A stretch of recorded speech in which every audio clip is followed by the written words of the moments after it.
রক্ত দিয়ে এই শিবিরকে তথা রক্তদান মহোৎসবকে সাফল্যের উচ্চ শিখরে পৌঁছাতে সহযোগিতা করছেন আপনারা।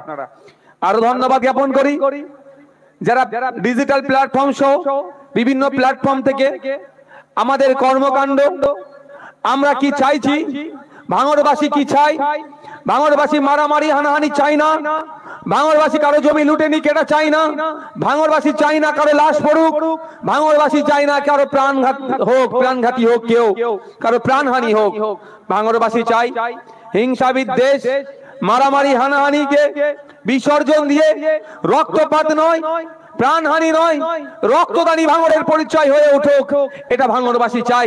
এই খবরটাকে যারা শুধু ভাঙড়ের মধ্যে নয়, শুধু কলকাতায় নয়, রাজ্যের বিভিন্ন জায়গায় যারা প্রসার করার সহযোগিতা করছেন, রাজ্য তথা জাতীয় স্তরেও এই খবরটাকে যারা পৌঁছে দিচ্ছেন, যে সমস্ত মিডিয়া আছেন, মেইন স্ট্রিম থেকে শুরু করে ডিজিটাল প্ল্যাটফর্মে যারা আছেন, প্রত্যেককে আমি ধন্যবাদ জানাচ্ছি।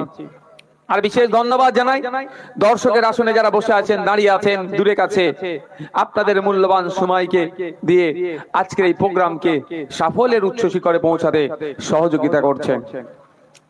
বন্ধুগণ, আপনারা জানেন রক্তদান মহোৎসব চলছে।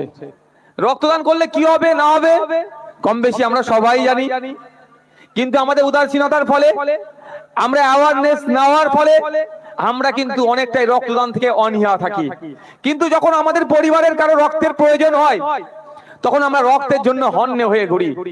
কিন্তু ভাই, রক্ত জমিতে চাষ হয়েও হয় না, মাছ চাষের মতো রক্ত চাষ হয় না পুকুরে, কলকারখানাতে রক্ত তৈরি হয় না। ফলত কি হয়? ফলে আমরা কি দেখেছি? রক্তের একটা বিশাল ঘাটতি দেখা দেয়, রক্তের একটা বিরাট ক্রাইসিস দেখা দিচ্ছে। এই ক্রাইসিস মিটাতে অপদার্থ রাজ্য সরকার, জুমলাবাদ কেন্দ্র সরকার কোন নির্দিষ্ট পলিসি নেয়নি। ফলে ক্ষতিগ্রস্ত কারা হচ্ছেন?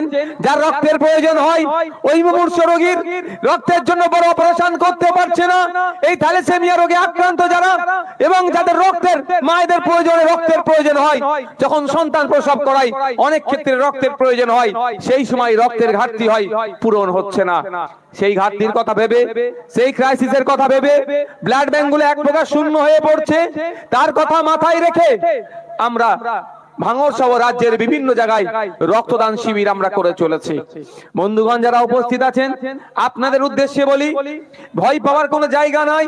যারা রক্ত দিতে ইচ্ছুক, আমি আপনাদের কাছে একটা অনুরোধ করব, কেউ ভারী খাবার খাবেন না, হালকা খাবার খেয়ে আসুন, রক্ত দিন।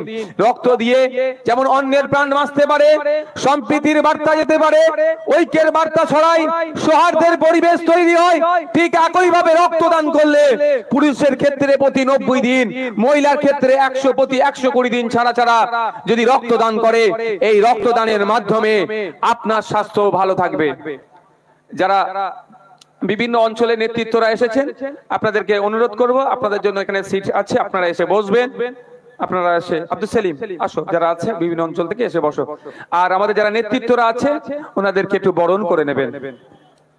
মেডিকেল সায়েন্স বলছে, কোন ব্যক্তি যদি প্রতি 90 দিন ছাড়া, কোন মহিলা যদি প্রতি 120 দিন ছাড়া ছাড়া রক্ত দেয়, তার বড় বড় রোগ থেকে সে মুক্ত থাকতে পারে। আমরা জানি দুটো ভয়ঙ্কর রোগের কথা বলছি, একটা হচ্ছে ক্যান্সার রোগ, দ্বিতীয় হচ্ছে স্ট্রোক। আমরা সবাই জানি কিভাবে এই দুটো রোগ গ্রামে গঞ্জে ছড়িয়ে পড়ছে। কিন্তু আমরা যদি প্রতি 90 দিন ছাড়া ছাড়া, পুরুষের ক্ষেত্রে প্রতি 90 দিন ছাড়া, মহিলার ক্ষেত্রে প্রতি 100 দিন ছাড়া ছাড়া এই রক্তদান করি, তাহলে কিন্তু মেডিকেল সায়েন্স বলছে, চিকিৎসা বিজ্ঞান বলছে, আমাদের স্বাস্থ্য ভালো থাকবে, ক্যান্সার রোগের সম্ভাবনা কমে যাবে, স্ট্রোক হয়ে যায়, অনেকে স্ট্রোকে আক্রান্ত হচ্ছে, স্ট্রোক রোগে আক্রান্ত হচ্ছে, সেটা থেকেও মুক্তি পাবে। তাই আপনাদের বলবো, একটু জানিয়ে রাখার জন্য বলছি, পৃথিবীর 5টা ভয়ঙ্কর রোগের মধ্যে একটা রোগ যেমন ক্যান্সার, সাথে সাথে আরেকটা ভয়ঙ্কর রোগ হচ্ছে, সেটা হচ্ছে স্ট্রোক। স্ট্রোক হলে অনেকে মারা যায়, কিন্তু অনেকে আবার বেঁচে থাকে। মেডিকেল সায়েন্স বলছে, ডেটা বলছে, যে মানুষগুলো মারা যায় বেঁচে থাকছে স্ট্রোকে আক্রান্ত হয়ে, তাদের প্রায় 70% মানুষ কিন্তু শারীরিকভাবে আর সক্ষম থাকছে না, শারীরিকভাবে তারা অক্ষম হয়ে যাচ্ছে। তাই বন্ধুগণ, আমি আপনাদের কাছে অনুরোধ করব, রক্তদানের মাধ্যমে যেমন অন্যের প্রাণ বাঁচবে, রক্তদানের মাধ্যমে যেমন সৌজন্যতার বার্তা ছড়াবে, রক্তদানের মাধ্যমে যেমন যখন সৌহার্দ্যের পরিবেশ তৈরি হয়, একইভাবে রক্তদান করলেও আপনার স্বাস্থ্য ভালো থাকবে। তাই এখনো যারা ভাবছেন যে কি করব না করব, আমি আপনাদেরকে অনুরোধ করছি, আপনি আপনার মূল্যবান রক্ত এই ক্যাম্পে দিন এবং প্রতি 90 দিন ছাড়া ছাড়া আপনারাও কিন্তু বিভিন্ন ক্যাম্পে দেবেন, এই আশা রাখছি। তবে অতীব দুঃখের সাথে একটা কথা বলতে হয়, না বললে নয়, এই রক্তদান ক্যাম্পগুলোকে ভুলণ্ডিত করার জন্য শাসক উঠে পড়ে লেগেছে। বিভিন্ন জায়গায় বিভিন্ন ভাবে এই রক্তদান ক্যাম্পকে বন্ধ কিভাবে করা যায় তার অপচেষ্টা চালাচ্ছে। হাতিশালা 6 লেনে প্রোগ্রামকে কেন্দ্র করে অনেক ষড়যন্ত্র করেছিল, ব্যর্থ হয়েছে। ফলে প্রোগ্রামের আগের রাতেই স্টেজের অদূরে বোমাবাজি করে ভয় দেখাতে চেয়েছিল।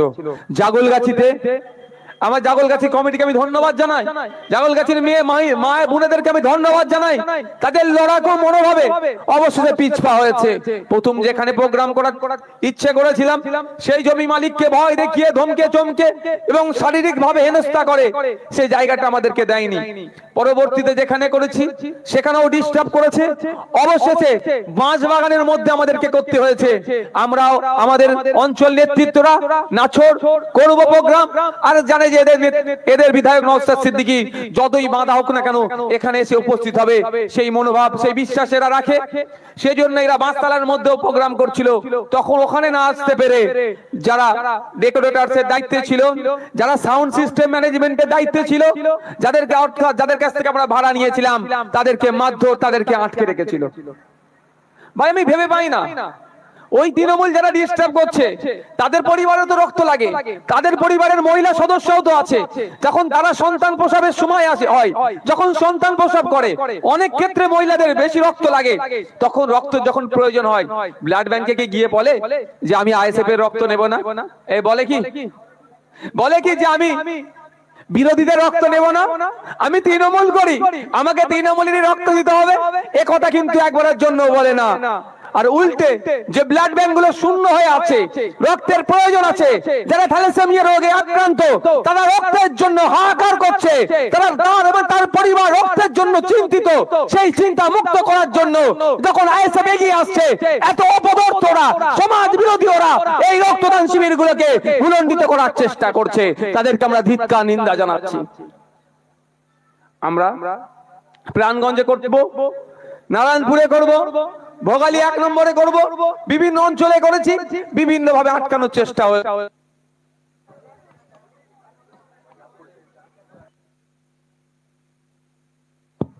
কোন জায়গায় রক্তদানের অদূরেই কর্মী সভা করে এলাকায় উত্তপ্ত হবে, বোমাবাজি হবে, ভয় দেখিয়ে লোককে আসতে দেওয়া হয়নি। আবার কোনো জায়গাতে প্রশাসনকে আবার কাজে লাগানোর চেষ্টা হচ্ছে। তারপরেও বলবো, আর প্রথমেই আমাদের তাপসদা বললেন বাংলা ভারতকে পথ দেখায়।